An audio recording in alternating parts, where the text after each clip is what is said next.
Hello and welcome to sadly the last Warhammer Daily. It turns out they're kicking me out of America, and unless you're going to be keeping this up once, but this could be the last one for at least a year. Yeah, I don't see me doing a daily broadcast. So. No? Oh. Yeah, so Brawler Bash is done. It's been, I don't know if we look as tired as we feel, but these tournaments are always exhausting. Mm-hmm. So we thought since we did a prequel, we would do a post-tournament review, and yeah, we'll tell you what our thoughts are about it. So one thing that we're trying is we would like to be able to respond to comments or questions if anybody has them. So if you would, make comments, and as soon as we see them, we will respond to them. When we've done this in the past, sometimes we just don't see them. They don't show up for a while. But every few minutes we'll check it and see if we can respond, and we can answer questions as we go along. Mm-hmm. So, overview of the tournament. First of all, the format. Let's see, we talked about it before. It was 3,000 points. Kind of a slugfest. You got points for killing stuff. You didn't want to eke out a victory. You wanted to just kill a bunch of stuff. Mm-hmm. That or anything else, Mallory? What's your reaction to the tournament format? I'm still a really big fan of the 3,000 points. I really like that size. I guess we have, for those who don't want to see the other sides, we're professional this time. We have a list of things we want to talk about, but one of the things here is about the whole idea is 3,000 points. I know there's some who don't like it, think they should be smaller. I like the idea of 3,000 points. We get more in there. But that kind of really touches on other subjects, like with special characters and the amount of special characters and characters that we're seeing in some armies. What do you think about the size for the 3,000 points? Do you like it? Do you wish it was smaller? Oh, no, I love it. I think 3,000 points. 3,000 points, no grand armies, that's the sweet spot for Warhammer Fantasy, I think. So I like it. They gave 3 hours, I think. Yep. 3 hours per round, and so there was time to finish. I finished every game I played. How about you? Barely. A lot of them did the last 10 minutes. That's okay. I finished every game I played. We went 6 rounds. Yeah, so, I mean, you finished all yours, right? Yeah, most of them I had like an hour to spare at the end, so we could walk around and check out your game. It was nice. It was good. Yeah. What about the special characters? They banned a few, which was, Epidemius and a couple of others. Yeah. But what's your thoughts on that, whether they should have banned more or none? Well, I'm biased. You and I, have different opinions on this. I'm actually a real big fan of comp. So I'm glad the 3 characters they banned. I'm glad they did, and I would have been. I'm always happier when they ban all special characters. And I took a special character called Franz. So even saying that, I would prefer they banned them. Just because a lot of times they're just you're not familiar with them. You don't know what they do. Some players aren't really sure what they do. They think they know what they do. I know that one guy I've played before, and he was at this tournament again. He's a great player. He plays a tough high elf list, and he has a Death Star with how many was it? 4 or 5 special characters, or characters anyway. But yeah, 2 special characters at least. Yeah. Yeah, and it's just so anyway. I'm not a huge fan of it being an uncomped event, but the one concession to comp they gave was by banning 3 special characters, and I was great with it. So yeah, my thought on that is really you probably want to go one way or the other with that. Either you allow special characters or you don't. Breaking it down and starting to say like, oh, these are and these aren't, really starts saying like, well, maybe Tekla should have been banned as well. Maybe this should have been banned as well. We saw a lot of Throg that was there, right? So maybe he should have been banned. But I'm gonna turn it.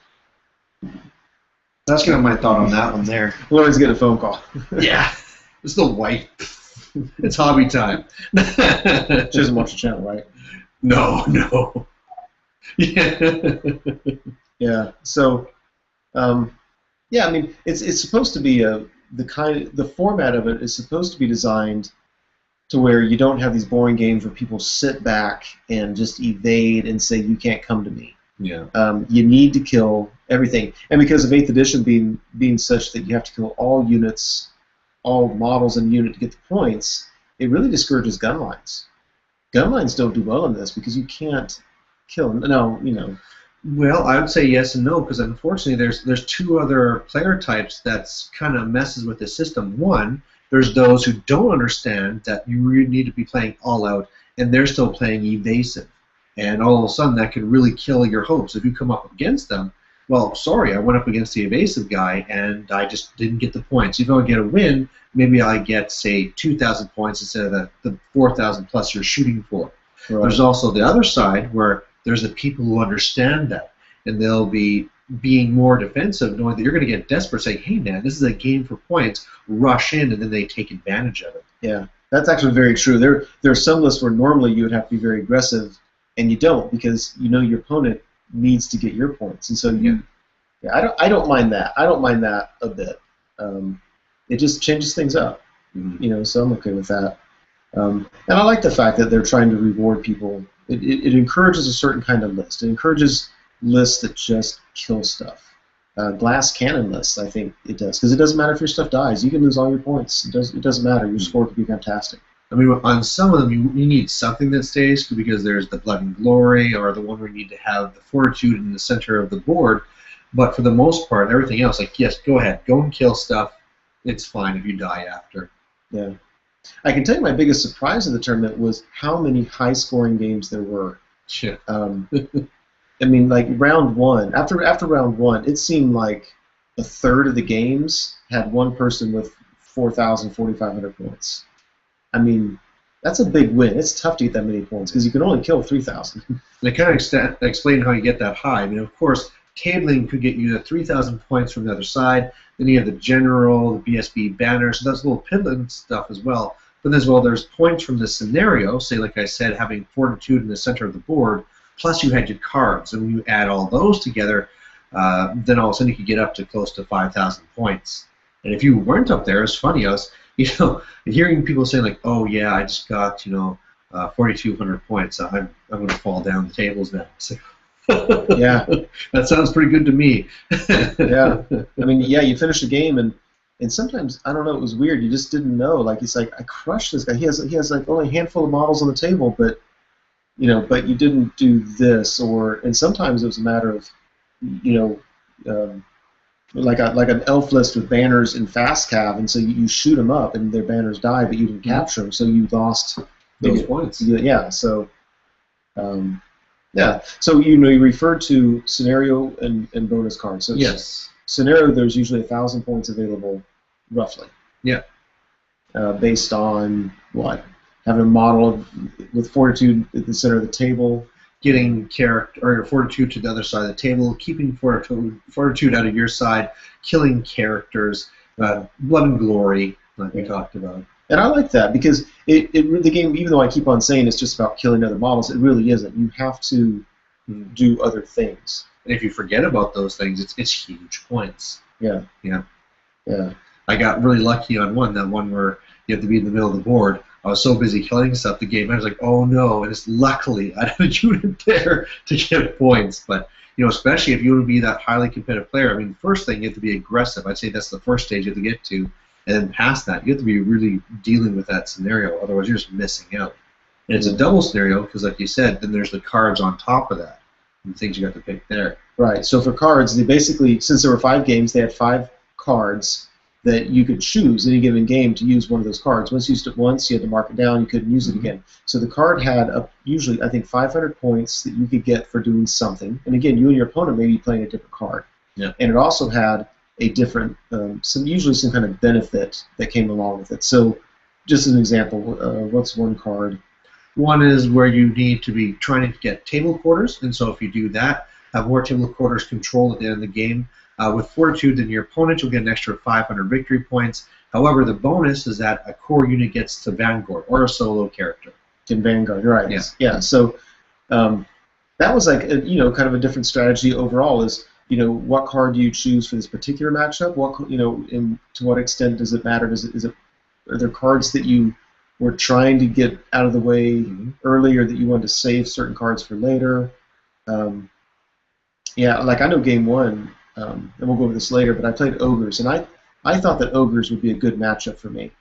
And so there's one card that I played because I was worried about it, because you have to keep all your your power dice generating units alive at the end of the game. So 2 warrior priests, a wizard, and a hurricanum. It's tough to do. I never have those ones, especially the warrior priest, because I usually get them in combat. Yeah. And so I played that card because I'm thinking, you know what, it should be a good matchup for me. So let's get this card out of the way and see if we can handle it. At the same time, we should talk about that there was another card that was a lucky day, and this one could either be used to negate the power of another card, or it could automatically give you a 7 for anything except for a number of power dice during the Winds of Magic. And this year they did something special as well. What was the 25th? What's the anniversary? Why they did 2? Because it's the 7th. The 7th. Okay. And so you actually got 2 of these cards to use across the tournament. Now, do you like the idea of the lucky day, or do you think that they should just get rid of that? So twice during the tournament, you couldn't do it on a reroll. I think that's very important. On an initial roll, you can say, I'm not going to roll the dice, I'm just going to take a 7, I'm done. And so the strategy usually is don't use it day 1, leave it for day 2, and you can use 2 in the same game, right? Yeah. And a lot of people just forget to use them. I don't mind it because it's tough to do. There are people that were really complaining that they didn't use their lucky day in a particular situation. They failed a critical test. This guy. But one guy failed a leadership 10 rerollable, and he's like, "Oh, I could have used my lucky day." And I'm like, "You wouldn't have used your lucky day. It was 10 rerollable. If you miss, but if you don't use it to begin with, you can't use it later." So yeah, I don't mind that. I have no problem. I think there was interesting interaction there too, because like for myself, there were some cards that are really powerful. One that gave you the first turn, and the one that gave you the Vanguard. Ones like that, I felt you really want to save to when really needed them. Now, obviously, when you play those, they're probably going to say, "Oh, lucky day." That doesn't even happen.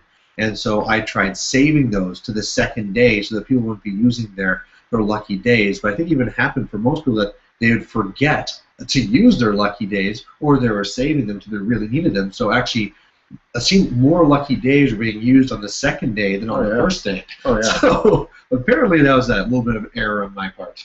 So forgive me if I missed this. Did you use yours at all? I used one of the 2. Okay. In what situation did you use it? Not great detail, but basically. Was to cancel their stealing a first turn. Okay. Yeah. So that extra one, can I use it next year, Brawler Bash? Yeah, absolutely. Yeah, that sounds you good. Can store it. It's like the Blackberry app. Yeah. I use both, and I think I've never used one before. In any tournament that's had it, I've always forgotten about it. I've never used it. I used both. One, my opponent wanted to go first, and so I negated that, and then he wanted the turn to go first anyway. Yeah. Yeah, and the other one was just, it was going to be a rerollable 7, but it was too important. So I was like, nope. So what was the whole idea about the card system in general? Because I know there's some people who are saying, like, there should just be scenarios. The card system is kind of like extra and fiddly. They'd like if it was just more standard. Saying, oh, for this game, it's this scenario. You don't need to make things more complicated. In a perspective of making it competitive, does that take competition away from it, or does it make it more interesting and have more tactical insight to it? I think it made it more interesting. I think, again, I might be a little bit biased though, because I've been to Brawler Bash, more than once, and so they tend to be very similar year to year. Mm-hmm. And I did a lot of play testing, so I was very familiar with the scenarios and the cards. I think if I showed up to a tournament and didn't really prep for it, I wouldn't be, completely overwhelmed. I'd be a little bit overwhelmed, like, oh my gosh, I've got to think about a lot of stuff. Can't we just play a game? Yeah. So, but you asked the question, so I mean, what do you think? I actually have mixed feelings on that, because really it can be so random as you're going to game, whether you're saving them up, especially with the lucky days. I almost feel like there is too much randomness there, but definitely it's just another aspect of the game that I like that there's here at this tournament. There's something like it at one of the tournaments I do back in Canada, and it's same thing there. Some people love it, some people hate it, and it'd be interesting to know if they're actually the poll people, whether the majority like it or don't like it. But, yeah, he could. The TO, I think, is open to feedback, and he might be willing to email everybody. Well, he always asks for feedback, and that's the thing to keep in mind too, is he's asked for feedback year after year after year. So if he's using it, I think people do that. And there was a big one from last year, because last year you had to count every model you destroyed. Remember oh my that? gosh, yes. And this year he changed it to counting the number of characters you kill and the number of monsters, because there's a reward for whoever kills the most characters or monsters. So I really like that change. The only thing I don't like there is the whole idea that that's, again, very matchup dependent, right? If you go up against the Goblin guy who has 12 big bosses in their big block of 100, well, you're going to clean up and get tons, right? Or it could be a person who goes through 5 games and doesn't see any monsters at all. So I think it'd be good if they could change it to something that you do see all the time, like count up the number of times you did control the most table quarters, or something like that, or that you killed the general by turn 3, something that's possible in every situation. But no matter what, I like this way better than the count every model last year. Count every model. I gave adamant feedback about that. I was like, I won't do it.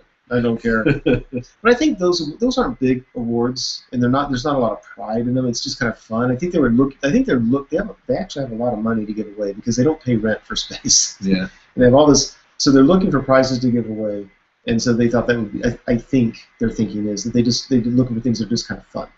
There is no prize for the farthest away person anymore that traveled the furthest. Oh. They snubbed me. Fine, you don't want me here? Whatever. You said you were coming back anyway, so. You're ruining the dream. Can we talk about this later? Okay, so before we continue on, there are 3 comments. What I believe is pronounced the Glutton said tuning in from Japan, which I think is very, very cool. Yeah, so they would be, roughly speaking, it would be morning over there. So something. Matthew Sweeney says, I really like the idea of rewarding being bloodthirsty. It is very frustrating playing a slow infantry army that can never get in combat with a high mobility, fast cav-based army that ekes out a 200-point victory. What are your thoughts on this type of play in a format that rewards conserving points? I thought we were playing Warhammer, not Runaway Hammer. Go ahead. I have an opinion, but go ahead. Unless you would like me to go first. Go ahead first, yeah. I don't know. I really like it, but I like it for this tournament. I wouldn't want every tournament to be like that because I think there's a place for getting the win. I think it forces different kind of lists, and it really can be frustrating playing an evasion army. But at the same time, there's nothing saying you can't build into your list a way to deal with that kind of army. Yeah. And it seems to me that when I was preparing for this tournament, and lately, it seems like there's different kinds of armies that I need to prepare for than there were a year ago. It felt like a year ago it was some kind of Knight Death Star or the Warriors Chaos build. That's just everything was like that. And now I'm like, oh my gosh, there's all these evasion armies. There's these huge Malorian lists out there. You don't need to worry about me. If you're in the top tables, yeah. Yeah, apparently not. So anyway, those are my thoughts on it. So I like it, but I like it because it's different. And the guy who TOs it, he does a good job with these tournaments. He runs Grail Quest in November, and in that one, he has so this is a 2,500 point Swedish comp, but you can use 500 points in monsters from Storm of Magic, and that doesn't count towards your comp. Yeah. So it encourages you to bring stuff that nobody ever sees, and it's like, thanks, man. Thanks for helping us get some variety here. Yeah. I would say that my feelings are about the same, that you do want to have a bit of the both. You want to have the tournaments where 100 victory points is the win, and other ones like this here too, for variety for the first part. Plus, I think it really shows off 2 different parts of Warhammer.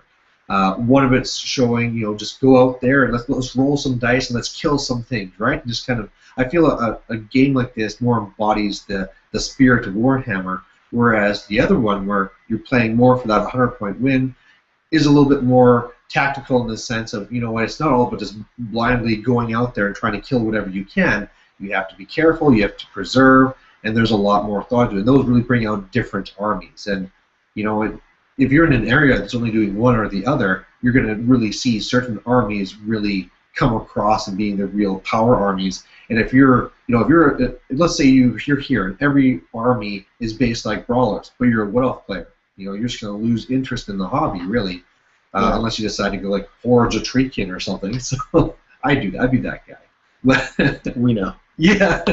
We know. So John Ryan says, hey lad, surprising to see only a single Dark Elf army in the top 10, right? That plus seeing 2 ogres in the top 3 were interesting results. You want to talk about more? You know what? We're going to talk about the final standings later, and I will do my best to remember to address. Let's try to remember to address the armies that were there. Sure. I'm going to type a note. Yeah. Do we want to start off with the Collins army then? Sure. Yeah. So the guy who won it he went 5-0. He wasn't the only player that went 5-0, but he crushed every other one. I want to say he said that he didn't get any games at max. Max points were usually, they say 5,000, but usually you couldn't get over 49 something, right? It was tough. He said that he didn't get many games like that. His games, but they were all like 4,300 to 4,600, and it is tough to get that much. I think he tabled all 5 opponents, completely tabled, and then just usually got all the scenario objective points. So for those of you who follow my channel, he's the guy who I said has won the last 3 grand tournaments. He's won the last 4 one-day tournaments. The only person who has defeated him in a tournament in the last year. The Godfather. The Godfather. I beat him. Well, I beat him in a tournament, and we played a friendly game before that. I beat him. I'm not saying I beat him every time. I'm not saying that at all. I'm just saying the only one who has beat him. The guy's been rocking it. And the exception to that is he attended the National Masters event and had a horrible event. But he didn't know he was attending that tournament until the day of, and he created his list in an hour and submitted. So, in fairness, I'm not sure that's an adequate judge. So, he didn't just win it, and he called it. He told me a month ago. He's like, you know what? I think it's my year. I've been doing really well. I know my list. I think it matches well with the current meta. I think I got it. And so it's Warriors of Chaos. He's got the Lore of Death, Demon Master, Purple. I think Purple Sun just every game. He said it's just sick. I fly up, I cast Purple Sun down his lines, I win the game. It's rare when Purple Sun isn't good. Yes. Yeah. And having a couple Chimeras and some Skull Crushers and the Warrior. He's got other tools to use too. Now, maybe here's something we can go with this, that I'm sure some people would see this army and say, like, oh, this is the net list. He just took the net list and won with this. But, however, he plays a lot with it. How different is this list from last year's Brawlers? Any idea with that? I think this list may not be exactly like a list that was taken last year at Brawlers, but it was very similar to what you saw all the time last year at Brawlers. I think so. I mean, Demon Prince, 2 Chimeras, Skull Crushers, Chariots, rinse and repeat, unkillable BSP. Yeah. Isn't that what you saw last year? Pretty much, yeah. Now, what do you think played a bigger factor? Do you think it's more going to be the list, or do you think it's more the practice? Because you've mentioned too that he plays a lot of games. It's not like he just woke up that morning, grabbed the internet list, and went and won with it. He has a lot of practice with it. Which one do you think plays a bigger factor? I think he's a really smart kid. Kid. He's my daughter's age, so he's a kid. How convenient, eh? Yeah. He's like 19. I think he's really smart. I think it's a fantastic list. It's the kind of list that everybody who watches the battle reports, a lot of people comment about how they hate that list because it's just so overpowered and broken. I'm not saying it is. I'm saying it is a really tough list. And I think he plays it. He knows how to play it. It's that, Now, with that as well, clearly the meta has changed from last year, where now all of a sudden you got the Dark Elves and the High Elves, and there's a lot more shooting. People have already at last Brawlers, people were making lists to stop the Demon Prince, and of course now even more people. That should be one of their checklists. Can my list deal with this? Do you feel that he took that list because it can still deal with the current meta, or is this something where that's his list and he's very well practiced, and that practice comes over counter meta? Oh no, the first. He feels that this list is just fine in the current meta. The thing is too, he's a very highly mobile army. I mean, he's got 2 units of fast cap with those characters. They can get behind your lines turn 1 and start casting Cacophonic Choir and Acquiescence. He's got flying. I mean, he's mobile. He is so fast. He is on you. And I don't care if you're a wood elf, dark elf, high elf, fast cav army. You are not out. You don't have more mobility than flyers. Yeah. But there's a lot more shooting now, right? We have dwarves that came out with all their new war machines, right? Also, you have ruined organ guns that are at longer range. You have your high elves that have tons of their bolt throwers. You have all the bolt throwers and the dark elves as well. Plus, shooting out all their doom bolts from their warlocks. Taking a Demon Prince list seems that there's more risk there. But it's just the fact that when you look at things like the night buses, that's worth having that mobile Purple Sun to be dealing with this. How do you feel that kind of factors? I don't know. I mean, I think this list has some risks to shooting, and I think he's just been able in the last 3 or 4 GTs to account for it. I mean, you hide a Demon Prince behind Chimeras, it can be tough to kill the Demon Prince. But certainly when I've played him with 2 cannons and a steam tank, I've killed his Demon Prince. I mean, it can happen. I think one of the really telling things, like you were saying before, is that he wasn't getting max points, but he was getting consistent points. And whereas where I was trying to draw the comparison before, like, is it the list or is it the practice? If it was the list, you would think that, okay, it's getting max points in these games, and then you really fall down, kind of like my games. We'll get to that later. But when you have something like this where it's consistently good all the time, clearly this is a person that's not making mistakes and just has a strong list to be using as his tool with that. Yeah, he's a great player with a great list that he has practiced over and over again. Yeah. And, who knows? Maybe he also had matchups that worked to his favor. Yeah. One thing I'll give him, too, is a lot of times there are several that you've probably heard me complain about, like, I don't know what to do about this list. Here's this build, what do I do about it? And usually whenever I ask him about stuff, he's like, no, I know how to, I would just do this. I would just do this.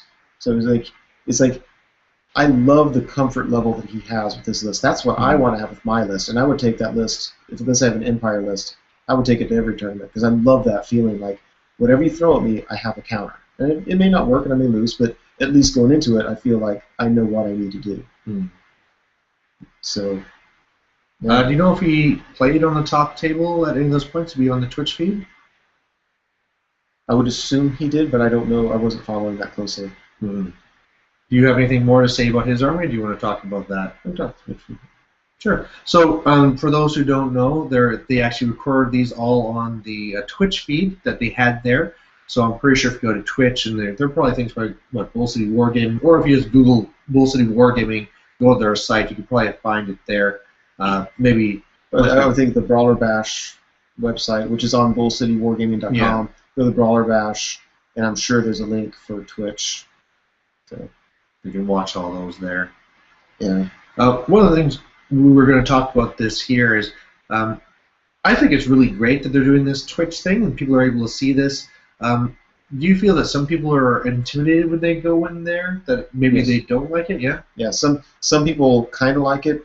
I think some people like the idea of it, and then once they've done it, there's some downsides. I mean, you're being scrutinized. Yeah. And so there are people. People have gotten rules wrong, and so people on the internet are accusing them of cheating, which they may or may not have been. I don't know, but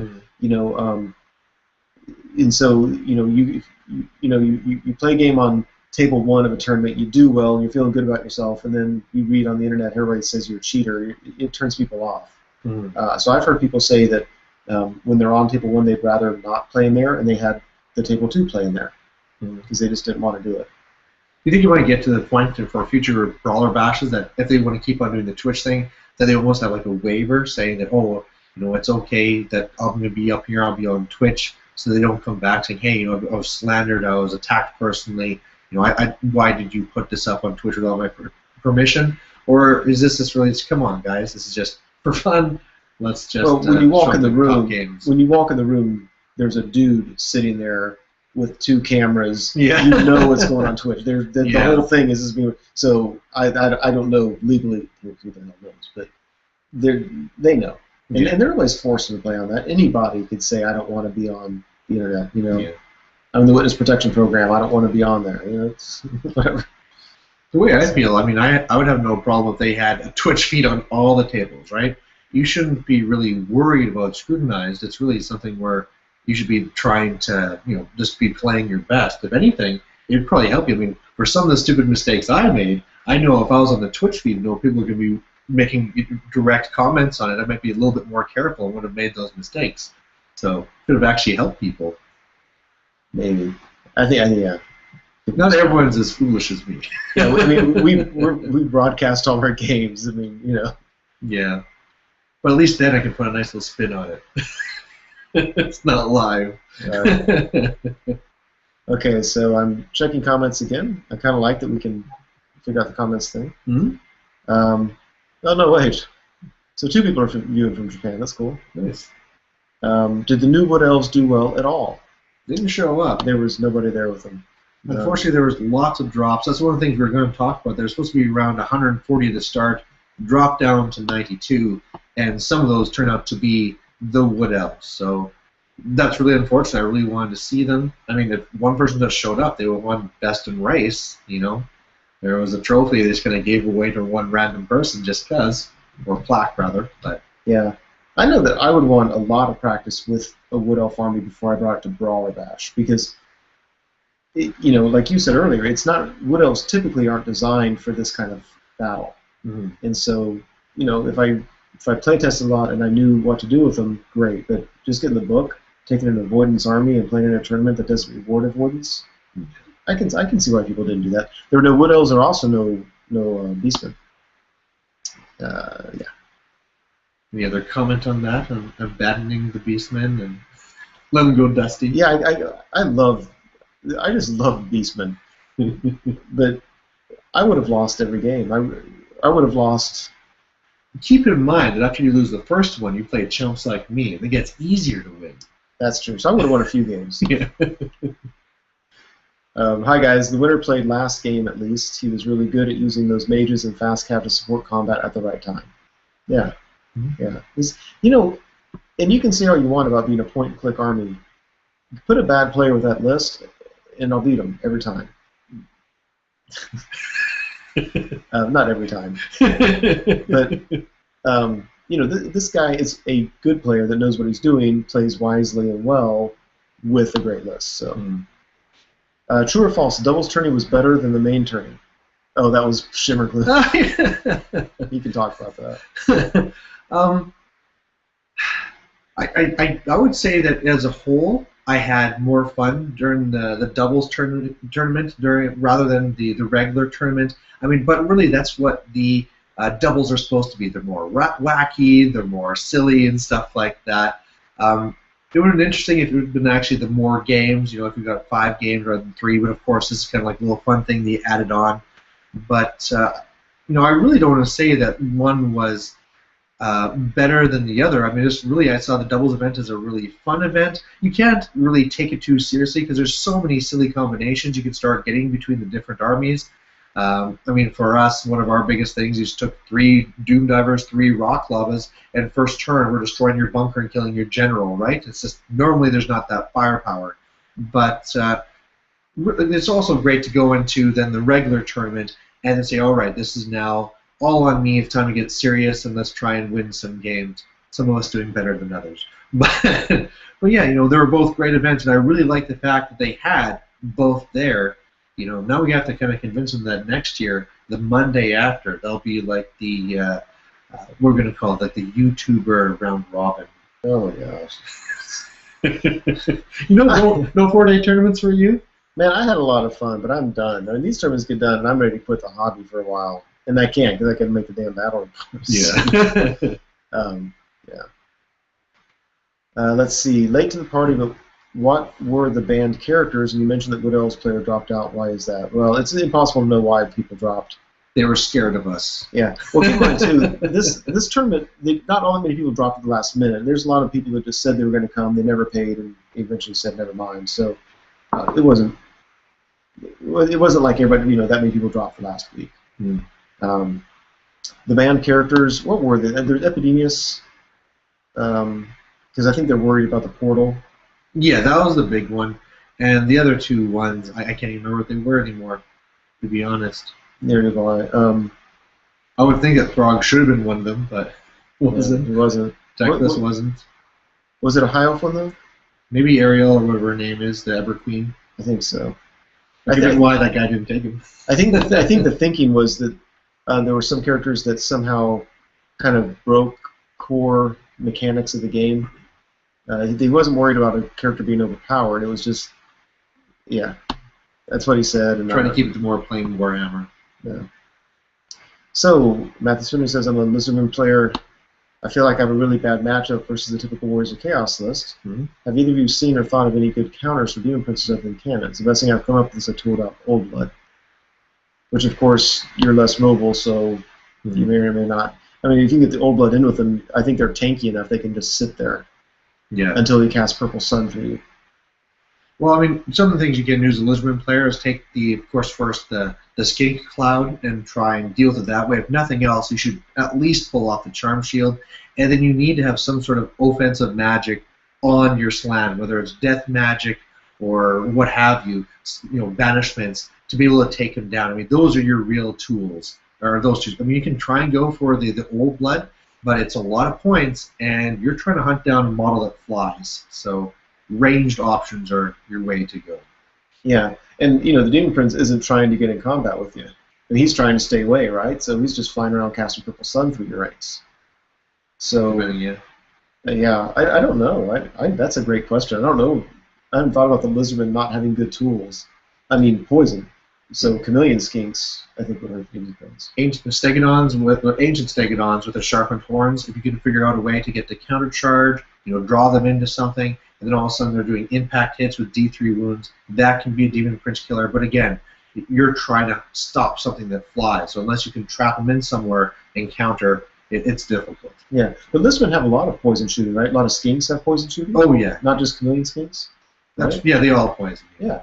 So yeah, I think skink clouds would be very. I mean, how do you keep your Demon Prince away from clouds? The only problem there is you could take them with 2+ armor save Demon Princes, and then it's like, but at least you're taking off the charm shields that other things can get through. But, okay. Yeah. Elven Darkness says, I'll make an attempt to make it next year. What was the number? Yeah. Sheldon Compagnon says, what were the numbers for each army brought? I can't remember. I remember seeing the numbers before all the drops. But the biggest thing there that I noticed is that there were a lot of armies that were in the same range. So compared to last Brawlers, where you'd see a whole bunch of people taking Wars of Chaos and then quickly tapering off, it was very consistent where it was around something like 8 Wars of Chaos, 8 High Elves, 8 Dark Elves, 8 Empire, 8 Dwarves type thing, and it just like slowly tapering off from there. Not a big drop, Right. So people seem to be asking, like, then the Glutton asked how the dwarf armies do with turning. I'm tempted to pull up the standings. It would just take me a minute to figure it out. Shimmerboom posted it on the Warhammer YouTubers, which you should all be members of, because then you get to always see the latest and greatest. I'm sure it's going to also be on the Brawler Bash page as well. That's one thing they were really good with, where you could be accessing it all the time, and when they posted up the results, you'd be all over multiple places in the hall. I really like that. Right. So, okay, so there's a lot of players. So let's just look at maybe the top 20 Sure. at an army. So Warriors, there was 2 Warriors in the top 20. Now, isn't that interesting compared to last year? You could do a screen share for this here. I don't know how. Oh. No worries. But seriously, last year Brawler Bash wasn't like 80% of the top 10 were Warriors. I mean, it was Warriors and Demons. Yeah. Doing the whole Epidemics. So in the top 20, there were only 2 Warriors. So I see Ogres 3 times in the top 20. Chaos Dwarfs were there. Mm-hmm. Demons are there just once. Vampire counts twice. Yeah. High Elves, 1, 2, 3, 4 High Elves. Empire, 1, 2, 2 Empire. Dark Elves, 1, 2, 2 Dark Elves.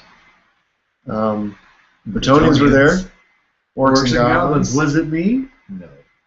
And Skaven. So here's what's really cool about that. Look at the diversity of armies in the top 20. There's a lot of armies there. Yeah. And there was one army that was represented 3 times, and the rest was only 2. And that's a really great breakdown. Yeah. That part of it I really liked, and that I don't attribute to the tournament at all. I think it's just the meta has evolved a little bit. I think we had a bad patch last year where warriors. Well, it felt like warriors and demons and vampire counts. I guess I don't know, but. But he's got a super killy army, right? Seems like a perfect thing for brawlers. Sure.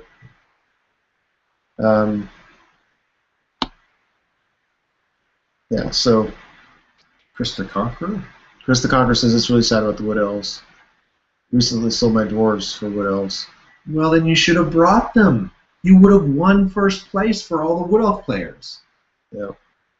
All right, so those are the comments for now. So we're going to move to the next segment of this and talk about a rundown of our games.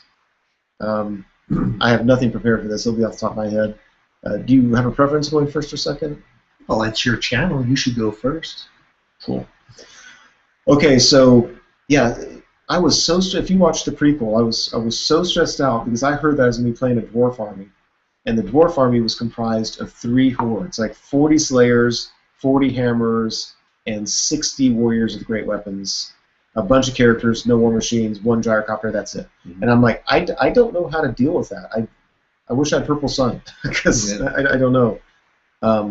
And then we show up, and that morning they had to switch things around, and I played somebody else. So I played a guy named Jeff from Georgia. Just a real good player. You can tell he's just played the game a long, long time, but he brought ogres, and I just feel that ogres are a good matchup for me. Partly because I think I've just played them so many times that they just don't scare me. Like I know what they do. I either counter it or I don't, but there's no surprises.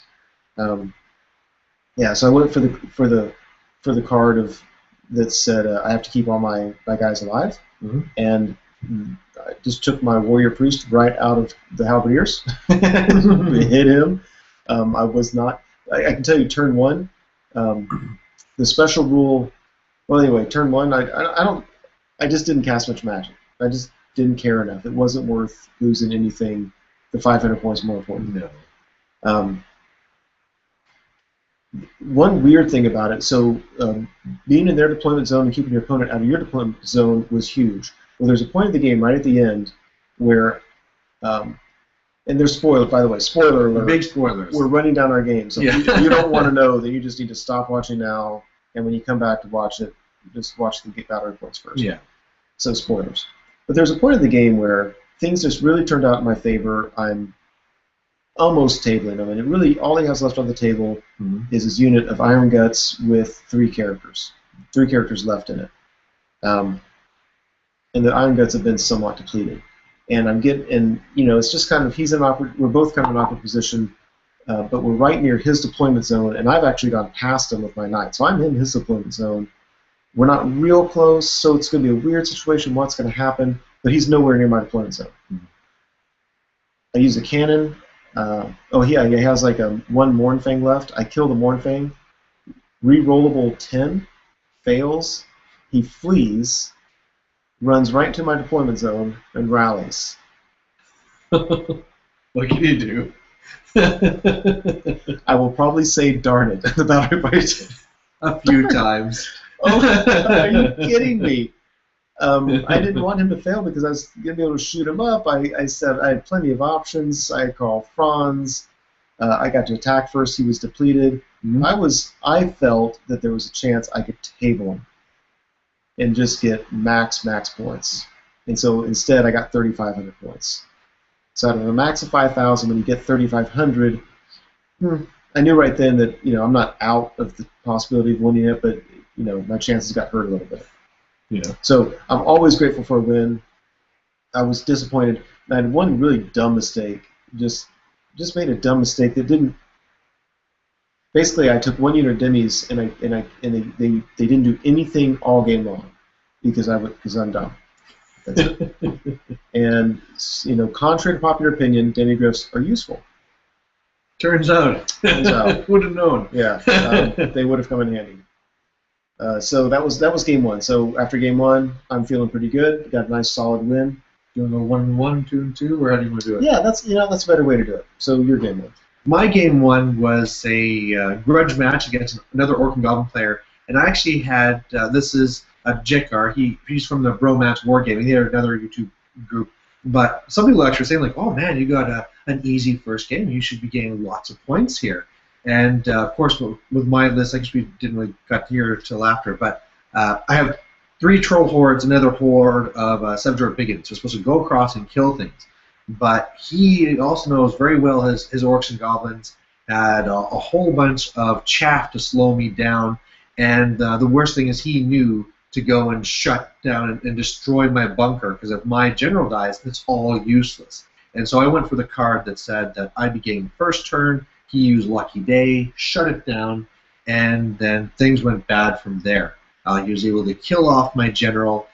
He also had Grimgore with the Immortals with the Flaming Banner. They killed 2 hordes by themselves, and by the end of it, there was very little I could do. He played it very well and controlled my hordes, and didn't get many points. I got like 600 points total in the first game. So here, play that little violin for like, I only got like 3,600 points. 3,000 more than me or whatever, right? So you know what? I didn't think about this, but your horde is your horde.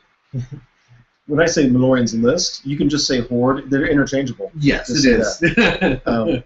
Yeah, so your list is very quirky, and I think your best chance is to show up and somebody says, "Oh crap, how do I deal with this?" Yeah. You're talking about a guy who's watched your battle reports, mm-hmm. who knew your list, and it's always helpful to know somebody's list, but this is a very quirky list. Yeah. And he had a chance to think about it. Knowing he's going to play game one, he had a chance to think about it. Very smart on his part. It doesn't surprise me. Your list, I always thought was going to win big or lose big, and to have somebody who was able to prepare for it and played that army so he really knew it, that doesn't surprise me a bit. And that's always one of the risks of the YouTuber, right? If you're out there saying your list, when people are going to prepare to beat you. So, I mean, I'm not saying that he made his list to beat mine or anything like that, but obviously they could be spending time with their club saying, hey, how are we going to deal with this horde and blah, blah, blah. How are we going to play this list? So, yeah, there you go. First loss of the day. Yeah. So I don't remember what table I'm on game 2, but it's pretty high. It's not, like I said, a lot of people scored a lot higher. Mm-hmm. So then I play a guy named Lane. That it's funny because he pointed out when we started the game that he's never beaten me ever. And I knew that. Sorry. We just played 2 weeks ago. I didn't even make a battle report because at the end of turn 2, he was sunk. Mm-hmm. I mean, he just folded. He's like, I'm done. Yeah, you won. I mean, it was just two turns. That's it. Yeah. And I just can't wait to create the battle report because I need to see what I basically, by the end of the game, realized I didn't have a good coherent strategy going into it. And it felt like during the game, certainly there were moments where the dice were bad, but every game you have moments where the dice are bad. But it was just like, I couldn't deal with it. He had a Lizardman army and a horde of 40 source warriors with a Slan Lore of Life, mm-hmm. and the special character Tekoeko, mm-hmm. who's pretty freaking cool. Yep. He had a large Temple Guard unit, I want to say 25 strong, give or take, with another Slan, Lore of Shadow, and the Slans also can swap spells back and forth, which is helpful. He had 2 units of Ripperdactyls, and then he had a big unit of Coldwind Knights with 2 killing characters. They're tanked up with great weapons, so you really can't hurt them, and then they're strength 7. And then sprinkles skinks to taste or stuff like that. Mm. Yeah, he played a good game. It was Blood and Glory. I just didn't have any kind of coherent strategy. What I did is on my right flank, I had my Demigryphs on the 15-inch line. So turn 1, he charged his Coldwind Knights into them. No. Now, granted, he needed a high roll, like a 10 or 11. I mean, why am I up? Why am I pushing up? I've got like 2 cannons and a steam tank, and so that didn't help. It's almost like you had a buddy that was telling you to be more aggressive. Might have been. That's bad advice. Yeah. So anyway, he played a great game. He got a great victory out of it. He had max points. I gave him. Oh my gosh! I gave him probably a 4,900 point win. I don't know. You're a nice person. Yeah. That was a nice thing you did. The thing about this tournament is it doesn't hurt you if your opponent gets a lot of scores. Points. So I got 1,300, which I was very, very unhappy about. Double what I got in my first game. That sounds pretty good. Yeah. Yeah. Well, I was very unhappy with it. Yeah. So very discouraged after game 2 in terms of overall tournament placing. My game 2, I was up against a Lizardman opponent, and this one wasn't crazy with double slam and Techo Iku and stuff like that. But this one was kind of more of a standard one, although it had just kind of a lot of mix to it. I mean, I'm more on the bottom tables, and really what this one came down to is I don't need to kind of put a lot to it, but the biggest part of this was the idea where he moved up because he wanted to slow me down with his chaff so that he'd have more time to hit me with spells and to hit me with the salamanders and stuff like that. But in doing so, where he'd hope I was going to hit and have to slow down or something, or that I would actually hit into, say, like a block, and then he could countercharge with his Ancient Stegodon, something like that. He didn't realize that if I went over and clipped it this way, when I ran forward or did my overrun, I would then be going into the flank of the unit, and that happened twice. So once that happens twice, and you're in the flank of Saurus and things with your trolls. Yeah, that's not good. Yeah, I mean, he even had his Temple Guard with a flaming banner, but when you're fighting trolls in the front and the flank, yeah, it's going to be a bad time.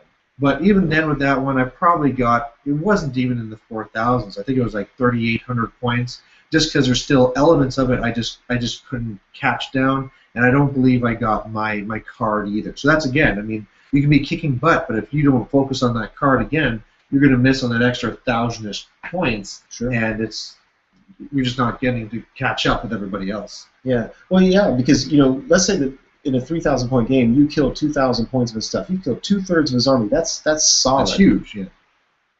You could have 2,000 points. That's worse than a lot of people's losses. Yeah. Yeah. Okay, so it sounds like we should have been right. You got 3,800 and 600. You weren't that much behind me after game 2. Yeah, but things were going to change. Oh, game 3. Can I even remember? Oh my gosh. Bear with me. Oh, I'm totally blanking out. Third game yesterday. Who did I play? Okay, you meditate. I'll do my game 3. Do yours. We'll switch things yeah. up. So in game 3, of course, this is my second time here to Brawler Bash, and I was up against someone who last time, wanted to talk to me, said, "Oh, I watch reports and stuff." So it was really great that I got to play against him, and he was doing Tomb Kings. And the last time I actually faced Tomb Kings was last Brawler Bash. I just don't seem to face these guys. But this was an interesting build. It wasn't Archon the Black or anything like that, but still built to have a lot of magic, right? The bunker in the back with 4 different wizards. And the main thing that came down here is I went for the card that gave me the Vanguard for the Savages. I was going to get in there. I was going to rip things apart. And then the wheels just fell off because of orcs and goblins. And I started failing animosities. In my first game, in this third game, I failed an animosity on my bunker, which slows down the whole thing. I had failed stupidities. I had made tactical mistakes where I was trying to hit him with fanatics and I was killing more of my own guys than his. And then also dice coming in as well, where I need 5s to make a critical charge, or again it'd be a clip and then flank. Or another one later I needed a 6 where I could have gone into his bunker and killed off, of course, the bunker and all those mages, but the dice just weren't happening. And then, just to put a little cherry on the top of that game, I had a Dimensional Cascade and I lose my general and things just go. So, yeah, that was a bad one, and I can't remember how few points I had, but let's just say it's few. And he didn't know your list, right? He probably did coming in, if he's watching my stuff, but just not like he planned or anything like that for it. So he did have a big unit of something like 8 chariots with a flaming banner, so that was kind of an issue. But yeah, well, in the feedback I gave Lorian afterwards, because Lorian I had already played, I played his list once. I was like, And that's how you lost to me, really. I mean, let's face it, you lost only because you dimensionally cast Cable. Yeah. And I was like, you've got this guy that is so pivotal to your army. He's your general. Without him, you lose. Period. Done. You lose. Why are you casting spells? Because he has a blue hat. Like, you lost to me because you tried to put Weiss's Wild Form. Yeah. It wasn't game changing. No, but it's awesome. Toughness 5, strength 6 trolls. Ugh. Yeah, okay. Yeah. I was playing for different reasons. How'd that work out for you? Yeah. Oh, yeah, so, yeah, my game 3 was against Raphael, who's a fan of the channel. We had actually played the day before in a friendly game. That's why I was blanking out, because I was thinking, anyway. So we played a friendly game, and so then I found out, wow, we're playing again. This is kind of weird because we just played each other. Mm-hmm. So, by the way, my game 2 was a list that we played each other already, the same list, just 2 weeks prior. So this is another guy that we just played the day before. Mm-hmm. So he's running a high elf list. I really like this high elf list. So he's got a Book of Hoeth mage. He's got Swordmaster's Bane of the World Dragon, but there's only like 20, or there may even be 25, whatever there is. It's not like 40 it's or not something. A horror, Yeah. A block of White Lions, block of Phoenix Guard, Silver Helms, one Frostheart Phoenix. Yeah.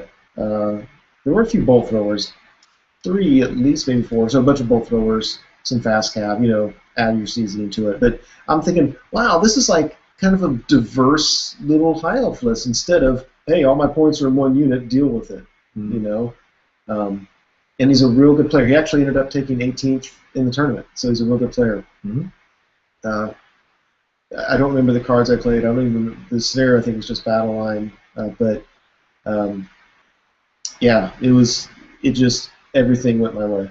Let me give the biggest thing was on turn 1. My opponent has not even moved yet. I went first. I'm shooting at his stuff, right, and so I'm mad because. Like I'm hitting his Frostheart Phoenix, but only doing 1 wound, and I hit he has a Noble on a Griffin, and I hit them both, but I do 1 wound. I think I killed the Noble. Yeah, so I killed the Noble. Anyway, I killed an Eagle, mm-hmm. and so he has to take panic tests all the way around, right? Which isn't a big deal. He's like leadership 10 rerollable. Yeah, so you always do your VSB last. So he did everything else. And then hit his Silver Helm unit with his Battle Standard Bearer. 10 rerollable, fails it, runs right off the board, turn 1. There should just be like a slogan for this year's Brawler Bash. It'll just be 10 rerollable. Yeah. It ain't what it used to be. Yeah. At that point, if it were a friendly game, I probably said, why don't you stop him an inch away from the edge and let's keep playing, because that's just huge. I mean, what, at least 260 points. I don't know how many, whatever it is. It's a lot of points. And he hasn't even moved them yet. So that was rough. And that game ended up being a huge win for me. I mean, there's a possible 5,000 points. I got 4,987. I mean, smoked it. That's like how much I have so far for 3 games. You got them one. Yeah. But it was dicey right down to the end. I mean, like, even on turn 6, dice go a little bit differently, and instead of me getting 3 of his units, he gets 3 of my units. I mean, it could have gone either way. So he fought back real hard, and it just worked well. So at the end of day 1, I'm feeling a little bit, back and forth. I'm like, my wife's asked me, how'd the day go? And I'm like, I don't know how it went. He's not used to doing well, just like, this is weird. Okay. Anyway. So I don't even know where I'm playing. I think I'm at that point I'm about 1/3 from the top, something like that. So I'm still okay. Yeah. All right. Mm-hmm. So game 4, I guess we're back to you again. All right. So we can show up for this morning, first game, and we know it's going to be Dawn attack, and we know who we're going to play. No, we don't know who. We found out this morning, and I'm playing a Tomb King's player. A different one than Malorian played. Yeah. This guy, his name's Phil. Just a real good guy. I just really like him. I met him before. He's just kind of a pleasure to play against. He's running Archon the Black. And if you don't know about that dude, you should check him out. He's a jerk. He's kind of a jerk. Level 5 Lore of Death. He can take Dispel dice and save up to 3 of them. So I found when I have my magic phase, and I've got Lore of Life, which so far in the tournament, I don't even bother casting spells. There's never been more than one spell that would matter, and my opponent just stops that spell. With your Lore of Fire, right? With Lore of Fire. What did I say? Life. I'm sorry, Lore of You Fire. wish. Lore of Fire, yeah. Lore of Life would have been awesome. And so here, I'm casting, okay, I'm going to fireball this, I'm going to flame cage it. He's like, whatever, good, whatever. Okay, I'm saving 3 dice. I'm like, because he goes to his turn, and he's got a level 5 caster that gets plus D3 to every spell cast because he's got a Higher Titan right there. Yeah. I mean... Casting the souls as well, or? No casket. Thank goodness there's no casket. A casket would have rocked my world. It was... I forget everything he had. He had a Higher Titan. He had 2 War Sphinxes. He had 2 of something else. Necronites. He had a block of 9 Necronites. 5 and 4. That's big. It's not a horde. You failed, son. My brain could be wrong. It could be that he had 7, but I think it was 9. It was a big chunk of them. Like 4 chariots and whatever. So I got the turn to go first, and so I'm thinking, I'm lined up. I'm on the back line. I'm like, we need time. There's no, I'm learning my lesson from the Lizardman game. Like, why am I going to rush up there? Mm-hmm. So I'm shooting at him and kind of doing the same thing where I wound it and I do a single wound, and I'm like, oh, but then I start killing stuff, and it seemed like at the end of the day, I think he made a mistake in deployment, and then I just shot the heck out of his stuff. But the mistake he made, this was a modified dawn attack scenario, so you had to put at least 2 units in each, not quadrant, each tribe, whatever. So, and the problem is Tomb Kings can't march. So whatever he puts on, and I'm castling in one corner, like I'm in the middle, but I'm all the way to the left of that middle, so that I'm right next to the things I have in my left, and so my army's together. And what I have on my right is like skirmishing archers and my Hurricanum. Yeah. Because Hurricanum, by the time we get in combat, he has time to come over. Well, he puts one of his monsters over there and his chariots. And I'm like, that's awesome. Because I don't have to worry about shooting that monster. By the time he gets the threat, I should have dealt with everything else. It's game over. Yeah, so I felt like I was able to shoot at some. And then I made a huge mistake that I think ended up helping me. But I vanguarded, because I could vanguard a core unit, so I vanguarded Karl Franz, the Knights, and the Warrior Priest, and put him right up in his business, because I'm thinking, I can charge, if you charge one of your monsters into me, I think Karl Franz just kill him, and then I'll just charge you on my turn, I'm in your bunker, and you're toast. But I didn't pay attention that he had the stupid Necro Knights, that I couldn't even see them, but they could see me, and they were my flank. And they got killing blow, by the way. So turn 1, he gets a countercharge into my general's unit. I'm like, oh shit, what have I done? It's like, oh my gosh, I'm so freaking idiotic. And so Karl, I'm thinking, that's cool, but Karl was on the right, and that's where they hit, because I didn't see him there. So they try to kill Karl, they get him down two wounds, he only has 1 remaining. He kills a couple, but yeah, and? Yeah. But what that did, though, is it created this, it kind of slowed me down in the middle a little bit, but at the same time, he had monsters, like I charged him with my demigryphs, he countercharged with some monsters. At the end of the day, the Karl Franz died, the unit died, it was down to like two guys and the Warrior Priest, but it tied his monsters up, so we had one monster way out in the middle of nowhere, other monsters tied up getting killed by these guys, and I'm able to shoot at the other ones. So, yeah, I mean, once that was done, he had no monsters on the table. He was down to infantry, and I have demigryphs. I hear they can beat skeletons. Yeah, they tend to do that well. And his magic was so insanely unlucky. Archon the Black, that dude is horrible. He should have been rocking my world, but he just would roll low. He would throw 4 dice or something, and I would throw 4 dice and beat it. And he'd be like. It was consistently really bad, really low.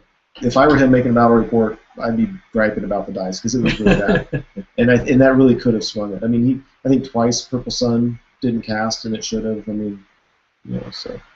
Yeah, you'll take it, right? Yeah, big win. I should know, but it was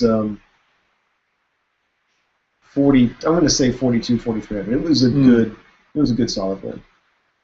All right. Well, my fourth game, I'm up against some dwarves, and this one is kind of interesting because it's all based the vanguard. So there's a big unit of slayers, a big unit of hammerers, and a big unit of warriors with great weapons. But there's also a flame cannon. There's also a regular cannon. These little units of rangers and stuff. He decides that because he's up against my trolls and stuff, he does not want to vanguard up. He's going to stay back and shoot.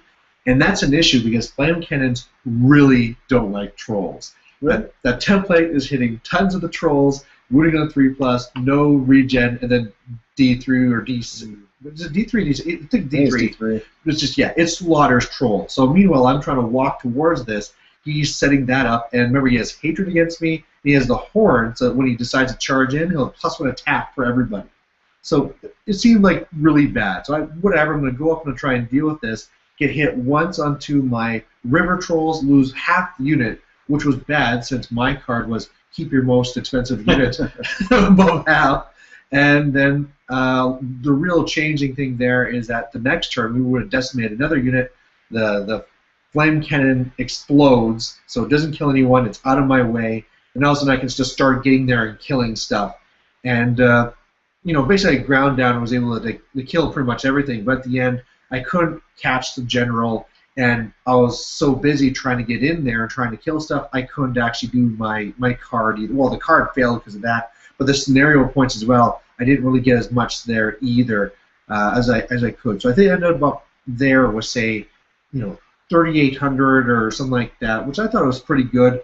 But I mean, it's not these big 4,200s and stuff you guys are getting. But at least it was good to be back in the winning side of things. Right. And what table did you play on Game 5 after that? I believe it was 23.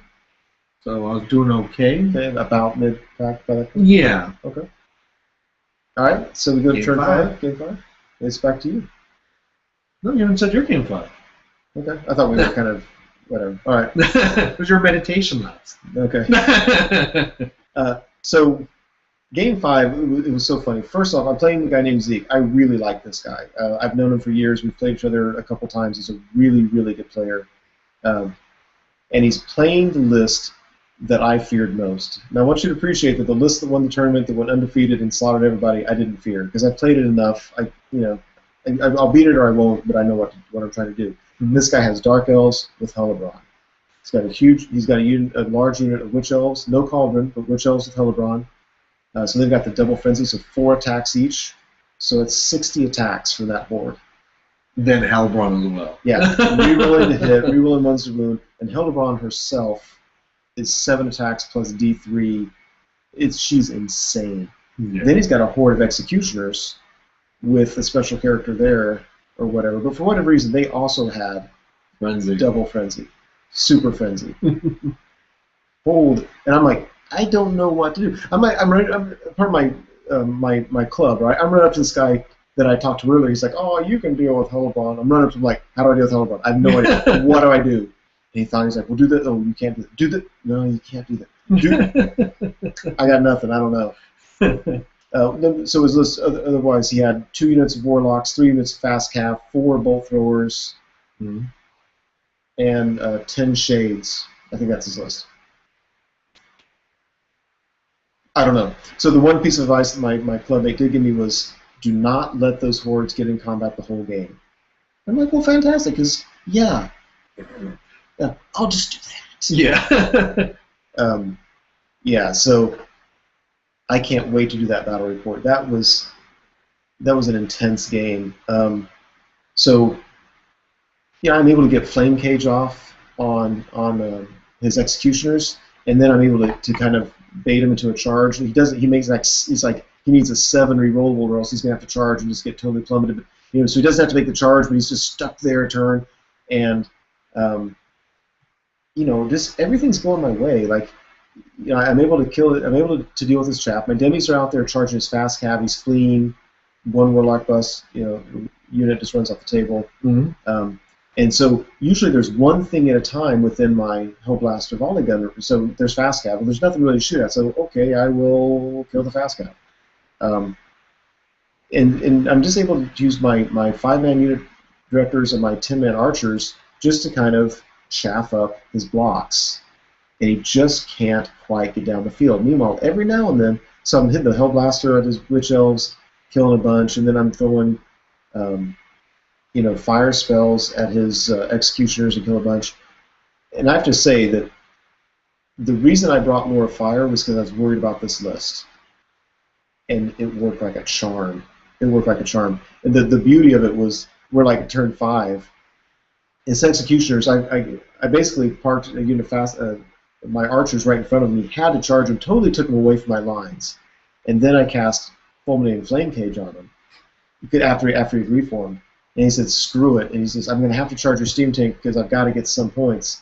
And by the time we got in combat, they charged my steam tank, and they were down to maybe 5 guys left in that unit. Maybe I think 3 characters and 7 guys, something like that. Not very many. And then Karl Franz and the Halberdiers were supposed to charge Hellebron's unit. It was Hellebron and 4 Witch Elves, maybe 3. The Halberdiers failed, which really sucked. And the Knights, Hellebron killed almost all the Knights, all but 2. And then my opponent made a mistake. I'll cover in the battle report because I think I made a mistake, which screwed me, but then he made a mistake, which let me out of it. But anyway, second round, I charge in, kill all his Witch Elves. Hellebron wins combat. I stick around. She kills the rest. She's only touching 2 Knights. She kills them. I scoot in. Karl Franz pops her. She deserves it. Yes, she did. So, because I'm tired, I don't remember how many points I got that game, but I want to say it was 3,500, give or take. So, against a list that I was most worried about, and I thought I was going to get trounced, winning it all was fantastic. But again, who are these people that are getting 4,600 points a game, every game, in and out? Cheaters, that's who. That's right. So, I was ecstatic. That game, that was a good player, a brutal list, the one I feared the most, and it worked out. So I was very ecstatic about that. What? My game 5, that one there, I was up against another YouTuber. It was Tuna Sandwichify, I believe it is, and he was taking Wars of Chaos, but a little bit different. So it wasn't really the net list. His Demon Prince was actually Slanesh. He had 2 blocks of warriors as well, one Nurgle, one the Crazy Corn, one with the halberds and stuff, and tons of chariots and stuff like that. So my first idea is because I got actually from my wizard hat, which is I haven't been mentioning my wizard hat because I've been getting the worst lores all the time. If you have no armor, I'm getting lore metal over and over again. But now I actually got lore beasts, so I have the Wild Form, which you know how much I love that one, and also Amber Spear. I'm like, this is awesome. I'm going to stay back. I'm going to bunker, and I'm just going to hit that Demon Prince with Amber Spears until it's dead, and then I can continue on. Well, he steals away first turn and gets the spell off onto my rightmost trolls, who are the ones that are key in my whole castle, and it gets the spell where they get the random movement spell. And I thought, oh, something movement, I don't care. They're just going to be reforming to close it off anyway. Not realizing you can't do that with random movement. You have to pick a direction and go, and because they're an inch away of the unit beside them, they're having to either move up or that's really it. They can't wheel to go any other direction. It's really weird when it's a block, right, which totally means that my castle is destroyed. So I say, screw it, push up everything, let's go fight. And basically the following turns are his skull crushers and warriors charging into me, and my trolls just beating the hell out of them. It was great. The only thing I had to avoid was his Demon Prince getting to my bunker. Luckily, while he has like the little flying around to each one of this, it dies to Fanatics. I catch that Demon Prince of Fanatics, doesn't die, gets into my bunker. I figure everything's going to go downhill now. He cascades and dies. And from that, I'm able to table him, and it felt great. He only scored 120 points, and I got something like 4,000 something points, like oh my gosh, 4,200, 4,500, something like that area. So That felt good. So if he had killed your general and stayed alive, was the game far enough along? You already in combat. You still have got tons of points just off the doing things. I would have got a lot. However, there would have been the huge win. I probably would have been back down to say like 2,500 points because I would have gotten one of his other main blocks that had his sorcerer. At that point, I couldn't have actually killed his demon prince anymore, and my card was also to kill his general, so that was key. So definitely my points would have gone way down. So hey, I'll take that luck. You know, by the miscast, you die by the miscast. Exactly. Yep. All right. Well, I wanted to see if we had comments we should respond to before moving on to the next Army List Review section. Sure, sounds great. All right, so let's see. Comments?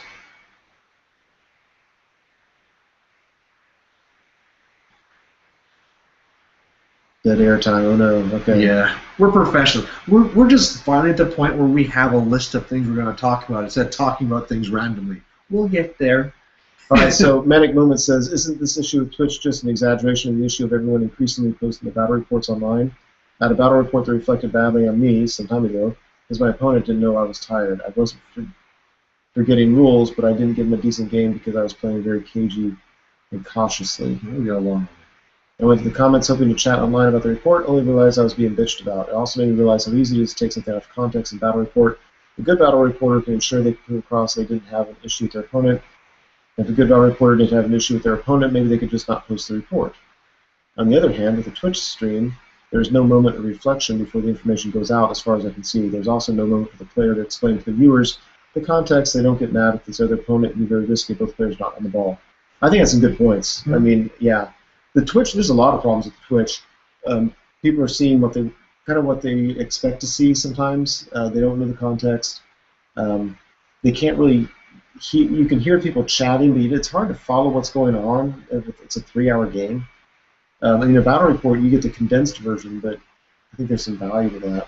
There's pluses and minuses for both. I mean, one of the biggest things you don't get when you're watching the Twitch is, of course, people aren't openly saying like, "Oh, this is my plan. This is what I'm going to try and do. Oh, this happened. My plan is now going to change like this."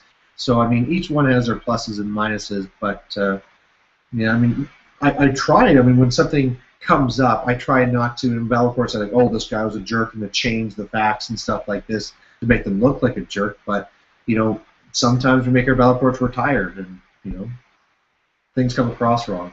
Sometimes we play we're tired.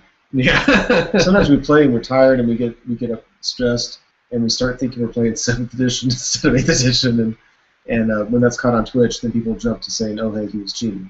Some of us are just old. No. I'm feeling hardcore. Okay, Army List Review. We've got a. Well, you can choose. I'll go first or second. Doesn't matter. Go ahead, sir. So you should know my list. Empire. Let's see, Karl Franz in a character delivery system of Inner Circle Knights. I used a lot the 5 wide and 3 wide formations. I'm using all the time. I'm switching back and forth every game. I'm reforming games. I really like it. 40-something Halberdiers with a level 4 Lore of Fire because that's awesome. Mm-hmm. How much do you think people teased you about that? Would you rank that between a 10 and a 1, where 10 is like, you're the asthmatic fat guy? How much do you say when you were teased? I was teased a little bit. I really teased. People just looked at me like, "Huh, you're either a lot smarter or a lot dumber than I thought." It's the latter. It surely is the latter. Anyway, so I mean, my list. I'm not unhappy with the list. I really like the list. I can only use it when they allow special characters. Without Karl Franz, he is not replaceable. A Grandmaster with a Runefang sword does not replace him. It doesn't do what I need it to do. In that bubble of Leadership 10. The 18 of Leadership 10 is. I'm spoiled by it. I mean, that thing has saved my bacon. It's only 10. It's a 10. Mm-hmm. And they're outside of the BSB's reroll. That's okay. It's a 10. Or they're no longer steadfast and they lose by a few, but okay, only 7. It's manageable. Yeah. So yeah. So I don't know. Lore of Fire ended up working against the Dark Elves, but it was a worthless. I had no magic phase the whole tournament. There was nothing I could cast that just really mattered. So I'm thinking, yeah, another door would have been better. Maybe Lore of Death, you know, because if I could lower the leadership on those dark elves and led them around the nose, you know, yeah, there been some, you know. Would you ever think about going to, say, like a double level 4? I mean, you were up against the 2 Slans and Tekuiku. Like, can you do that with Empire? Where you'll take 2 lores and 2 lores and. To me, it seems like a lot of points because again, you can't control the magic phase. The one thing I do like about Lore of Fire, I can see why people would take a level 1 and maybe give them the Ruby Ring and like level 1 Fire Ruby Ring because I get enough dice in my magic phases just because of the Hurricanum, and then when you get, you know, so you'd be channeling twice and stuff like that. That even if I have a level 4 with my main thing, sometimes it's just nice to have the fireballs. And having a level, you know, you just throw a couple dice at a fireball, throw another couple dice at another fireball, and it's so low that it's hard for them to justify committing dice to it. Because if they do, I'm going to get a bigger spell off with my level 4. Yeah. And if you let it go, then I'm just eating up your chaff, and your chaff is no longer an issue. And it's more threatening than you'd think, right? I mean, D6 strength 4 hits, who cares? But then there's the following panic test because you probably lost 25% of your little chaff unit, right? So. Or how about Ruby Ring does D6 strength 4, and even if you don't wound them, you've hit them with it, right? Yeah. So then when I cast my other one, I do a boosted version because now instead of the ring, it's the spell. Yeah. And so it's 2d6 strength 4, and I get to add plus d3 to my roll for it. So now, again, it's like, can I justify the dice? Yeah. And again, that's one of those things where you're forcing tough decisions. So I kind of like that, but you know, it's just, you know, where you pull the points from. I like to demis are a crutch. There's no doubt about it. Demigryphs are undercosted. They're a crutch. But if I don't have Carl Franz, I don't know how to tweak the list too much.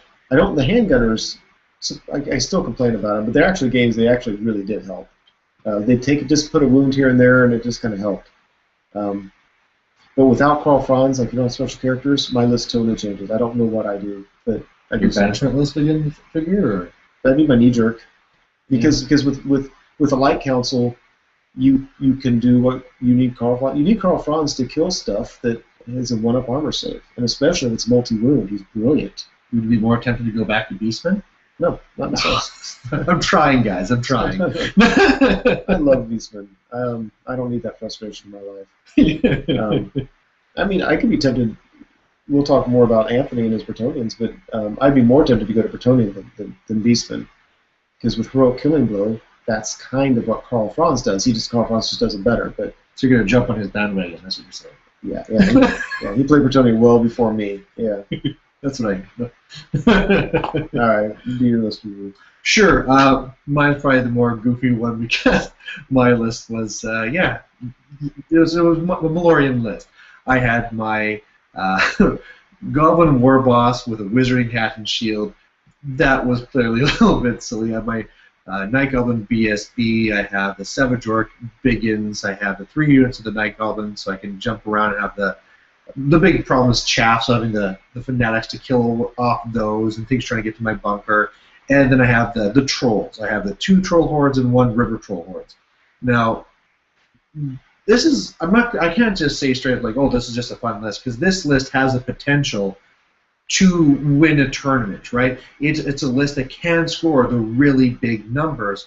However, given all the bad matchups that can come up, at least once you're going to come up to a spot where somebody has Purple Sun. I didn't get the Purple Sun, but I got the ones where people knew that to target the bunker or to really go and to chaff things up, stuff like that, right? So it definitely had hard weaknesses that were going to cause major problems. Now, the thing is I could have made very simple choices to make it much better. Like you said, the Wizarding Hat just was not needed there. I could have just put on like a simple Fireball Ring and also have good protection on there or something else.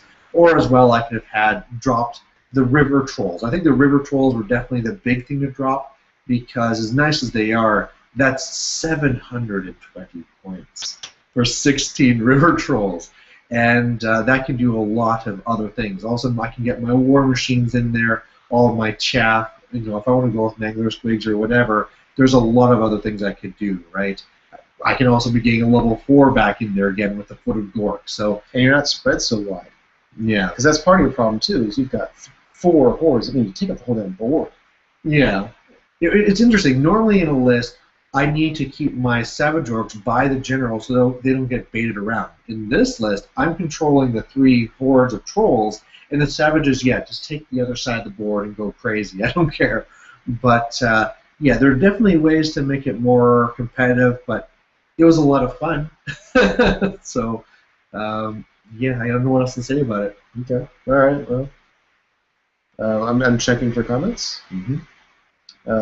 Love your work. Sounds like you built it pretty well. Thanks, Jace25Ace. And that's, I think, most of the comments. So, this is the last segment. We're going to talk. I'm tired. Okay, so can I just say that Malorian is like the Energizer Bunny of Warhammer? He's like, can we play more games? Then we can just stay up all night and not get any sleep at all. Like, we're playing a game after this, aren't we? No, we are not. Okay, so we wanted to revisit predictions we made during our prequel, just to close the loop. Sure. So, our games. What are we talking about? What were we meant by that? That there was more talking about how we thought we were going to be doing our games. I think it's a little bit mixed in there, but the first part is how many games were you going to win or lose? Because we had that whole definition that a win was at least 2,500 points. And I believe both of us, our prediction was that we were going to win 4 by that definition and lose 1. Yeah, that's what I did.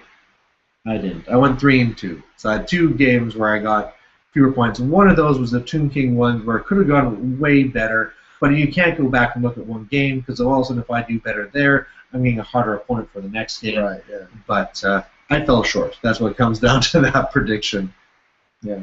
I mean, was my prediction accurate when I said your list wins big or loses big? Oh, absolutely. I mean, that's what I saw. Like, either I was up around 4,000 or around 600. So. Yeah. I don't think that's a bad choice for a tournament. I mean, we've said that before. Like, sometimes a tournament's a big one. If you want to win it all, take an extreme list and hope you get the right matchups. And if you don't, you don't. But if you take a conservative list, it's really hard to be at that top. If you want to win the tournament, be the top 3. Well, I'd say like a big difference there, though. One thing to keep in mind is let's compare my list to the winner, the one who won with the demons, or sorry, the Warriors of Chaos. The real difference there is the control that you have over the army, right? So whereas, sure, you might have a bad matchup, and that's going to mess you up as well, I have to always already worry about animosity, and I have to be worrying about the trolls failing stupidity, my general failing stupidity, right, because of the wizard hat. And so adding that extra randomness in there definitely is something where a skilled player, you can go in there and you can have this perfect plan, and it's just going to fail for you, right? So I can never play Orcs and Goblins. You should. You should totally play Orcs and Goblins. Yeah, so, all right, so according to ours, we were 4 3 and 2. No, you usually say you just want to win more than you lose, so you should be happy with 3 and 2. Yeah, that worked out well. We don't count the other games against other YouTubers. Yeah, and if we're being honest, I'm not unhappy, but I'm not super happy with my performance. I'm really unhappy with my loss, but even some of my wins could have and should have been better. I just made a couple bad decisions. Mm-hmm. So, ranking of YouTube battle reporters. So, wow, Lauren. Well, yeah. Yeah.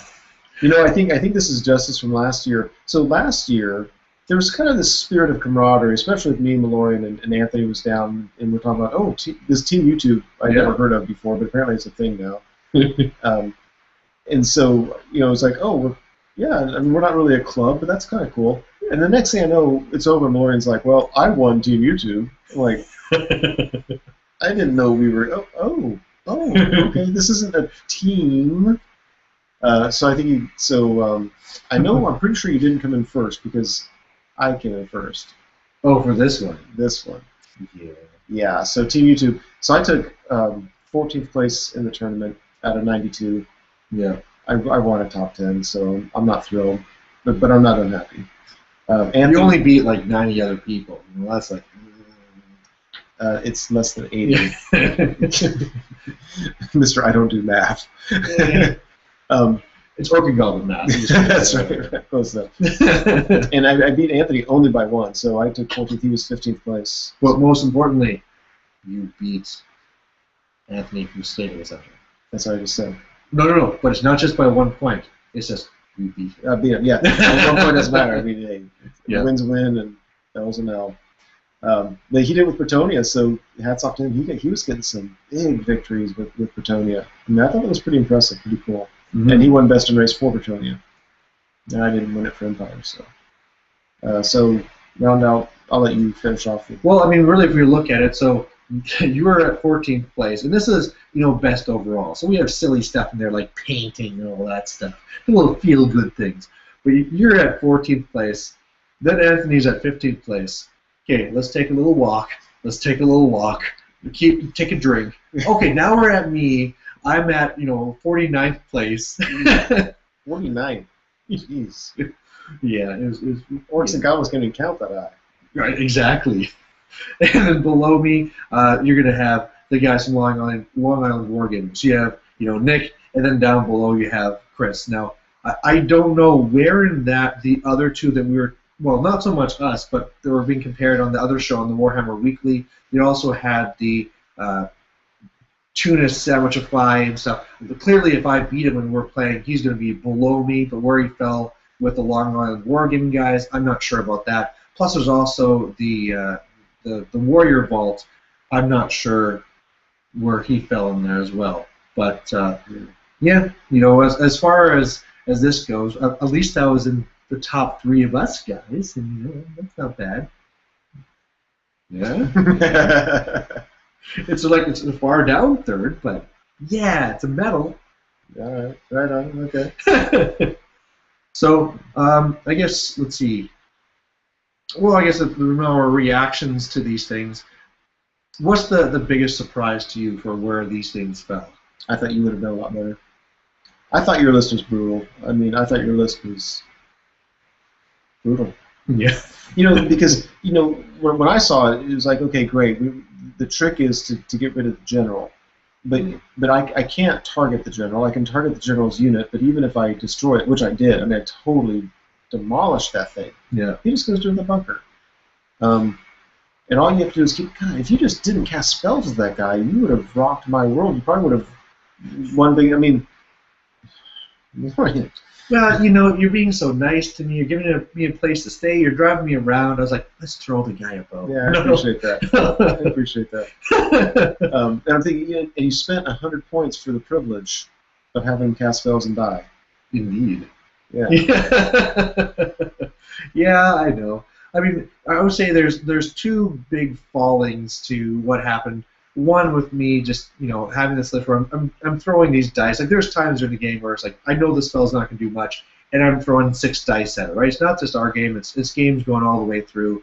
But as well as aside, I have to say, I made some very serious tactical mistakes in some games that just really, really changed the outcome, right? And so, of course, if those aren't there, the list can start doing what it's supposed to do. So between just kind of like having fun with the list and go wizard hat, and me just making stupid mistakes that weren't even for fun. It's just me not concentrating enough.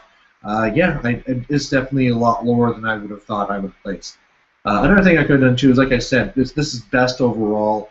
I did things where I didn't have time to make sure my movement trays were all done. I didn't have a displayed tray, but as well, I mean, my army is also doesn't look as well, right? You and Anthony have well-painted armies, and mine is good enough for the table type thing. So I'm sure that helps push it down even farther, even when you get past the fact that you guys got way more general points than me. So right, yeah. Okay, your biggest surprise? Anthony, and getting so many points. Each time, I mean, I think a lot of people enjoy watching Anthony's stuff just because of how angry he gets. And so every time it's like, okay, let's see how he does for game 1. Oh, he kicked ass. Like, big time. Okay, game 2. He did it again. And it's one of these things where we had to start thinking of it after, and I'm starting to wonder what was leading to it. Like, clearly he's played lots of Bretonians, he knows the right way to play them, but I'm starting to wonder, first, is he going up against opponents that don't really expect how hard they can hit and what the character bus can do? But then I start thinking of it as well that this is maybe a really good format for what the Bretonians can do, because they can come in, their lances can target out whatever they need. He has the Pegasus to redirect whatever he doesn't like, and he can say, okay, I want those points. Boom, charge in, take them away, and then reform, keep going. And then even if you lose, like in the games that you lost, he still got okay points, because it's not like he's being held back and being picked apart. He's the one who's typically picking where he's attacking, and he can really focus all that strength. Yeah. But the fact past that still he got the huge wins. I think Bretonians are a lot like my army as well, where they usually win big or lose big, because if they get in there, their charges work, they can just destroy everything, right? It comes down to turn 2 and whether your charges went through. And that's something he was saying as well. Like his turn 2, he said, all right, let's see if this happens. And the charges were usually all working except for that one game against that really tough opponent, the high odds thing. Yeah. Your thoughts on the breadths? Well, I think Anthony being very self-effacing, he was like, yeah, it was brilliant. I just put 3 characters on the front line and then 6 dice Savage Beast, and that is a lot of attacks. Yeah. Yeah, so that's pretty cool. I mean, I've done a character wall a little bit, but I usually did it defensively, and I never really focused on offensive. I know that he was frustrated because every game he was doing a major dimensional cascade kind of miscast, and I'm like, yeah, but you're probably 6 dice in a spell. And that's why I find it was always tempting for me to go life with threats, because you can protect you, because a miscast is very expensive. It costs you a night unit, but Lord of Beast synergizes very well with it. I mean, the thing I like about Lord of Beast, when I was playing Bretonians especially, is it gives you tools. Like in Magic phases, a lot of times there are more than one spells that were useful, and so you can force those hard decisions. If your opponent knows this one spell you need, they just stop that spell and everything else they let through. But this one, you're like, I've got Amber Spear, +1 strength and toughness can be brutal, and Savage Beast can be brutal. And the attribute is helping you get those off, right? Because you're casting them on nights. So. Yeah, so they're not really that expensive to get. You don't have to throw 6 dice, Anthony. Miscast all the time. So that's my reaction there. And unfortunately, I mean, I always want to win more than I lose, but another big thing I wanted to happen here is I just wanted to beat Anthony. I wanted to come above him. I didn't care if I came in, 4th or 1st, as long as I was higher than Anthony, right? Just because I really pushed that last time, right? When I beat Anthony, I was like, yeah. But now he comes into it with not, the Demon Prince. He comes into it with Bretonians, right? The 10-year-old book. He crushed me.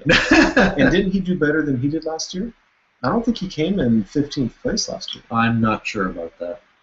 Yeah, and isn't that intriguing? Like, he did better with Bretonian than he did with Warriors of Chaos. Yeah, so I mean, the biggest thing I guess we can look at this now is, I mean, last time I got first, he got second, you got third, and now it's reversed, where you got first, he got second, I got third. So really, we're all tied. When you average those things out, we're all buddies again, right? I kind of like... No. I'm the reigning champion. There's no tied buddies. Alright, so let's see if there's any more comments. Sounds good. Bear with us. Checking for comments.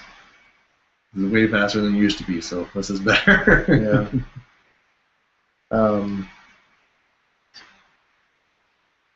So Matthew Sweeney says, really looking forward to the battle reports. Just want to thank you guys so much for everything you do for the community. I'm in an area that doesn't have much of a fantasy community. You guys really help me enjoy the hobby.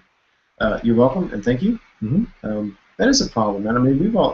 I think we've all had situations where there just aren't that many people playing, and you just can't get a game, and it's tough. Even if you get a couple friends and get them to start playing, it's a learning curve. And So, hey, it's thanks for watching, and no. We have more comments. Oh, okay, sure. Arturo Gonzalez says, I'm sorry, go ahead. I'm sorry, I thought you were saying goodbye to the video. No, I'm just saying thanks for watching our battle reports, and I was just going to mention that from these, there's lots that's going to be coming out from this. I mean, there's a lot of battle reporters there. I also have the ones from the doubles as well, so Matt, you better start clearing out your calendar, because over the next, I don't know how long, I don't want to promise like tomorrow we're going to have like 40 battle reports out there, but over the next month at least, there's going to be an explosion of battle reports from Brawler Bash. Yes. Okay, sorry about that. No. So Arturo Gonzalez says, I'm thinking about the Hellebron and Carl fight. If she issues a challenge, what do you think the outcome is? I think she beats Carl in a challenge. She kicks the crap out of Carl in a challenge. Mm-hmm. It isn't even close. Yeah. 7 plus D3 attacks, hitting on 3s rerollable, wounding on 2s, no armor save. Yeah. Wounding on 2s, rerolling 1s because we don't want to take any chances. Yeah. Strength 10, so no armor saves, straight to ward save. There's not a chance. What I was trying to work out is having him be in the second rank, so she kills a bunch of people, he moves up and kills her. But the problem is if she's in a challenge. So the first time, the mistake I made was I put my champion in front of Carl Franz.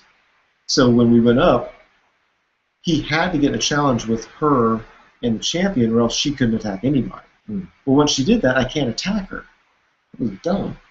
If I just had knights there, she would have killed enough knights that Carl would have had to move up to the front rank, and he could have popped her turn 1. Again, you're just a nice guy. You gave him a chance. You're like, all right, you're not going to learn. Yeah. I thought for a long days and days and days about how do you deal with Hellebron, and Hellebron is what initially got me to the 3-wide formation. Because if you go with Carl in combat, that's not good. Yeah. So Mickey Ward says, one of the major players in the Australian tournament scene is Chris Wilcox, who especially is getting small wins and almost never losing any points. He hardly ever wins tournaments, but he always right up near the top. I wish he did battle reports. To me, that seems like they wouldn't be fun games to play, but they may be. Probably also means that you should be going to finding battle or tournaments that meets his style, right? Just like we said at the start of this this podcast, or whatever we call it, this show. There's lots of different formats you can have out there, and so if that's his style, he should be looking around for ones that are run like that, or encouraging the local TO, saying, hey, if you're running ones like Brawlers, why don't we try running some of these other ways? Maybe it is like that, and maybe he's losing points because of painting or something. Of course, you can fix it that way, but yeah, I mean, if he's winning that way, that's great. That's a great way to be playing the game, and just need a tournament that supports it. Yeah. Whew, I'm tired. Yeah? Tired. So, anything else you want to talk about before we sign off? I would, but you just fall asleep during it. So right. Just stamina. I gotta build the stamina back up. So, all right. So I think unless we change our mind, we're going to be playing a game tomorrow morning using different lists. Mm-hmm. We did that last year as well, so we might give it a try. So, how many battle reports do you have? Because I'll start because I have fewer than you do. But sure. I have 5 from the tournament, 2 extra games, and if we play tomorrow, the next one. So I might have 8. I'll have 7 or 8. Yeah, I have our game, then I have 3 from the doubles, then I have the 5 that come from the actual tournament, then I played Nick from Long Island Wargaming, and then 11 if we play again tomorrow. And then, of course, there's summary videos and stuff like that. So it's going to be busy times. Yeah, well, these videos are probably going to have like 2 views each because people are like, oh my gosh, we're inundated with videos. Do we give them any spoilers for what's going on for the battle tomorrow? Well, if we do it. Well, I asked Lawrence talked before about a high elf list he runs that just killed the Warhammer scene because nobody wanted to play against him ever or play the game ever again. So it's just a Monster Mash high elf list, right? Oh yeah, it's a good time. You got 2 dragons, 2 frost mixes, a griffin, and just monsters everywhere. Of course, if we do that though, I don't have any high elves, so we'll have some monsters be proxying some monsters. We'll use like a toaster or something like that. But if you have any troops at all, then they'll be like men-at-arms or something silly like that. Okay. Yeah, and I don't know what I'll play because it's 2,500 is the list you have. Let's do Beastman. That'd be a really good matchup.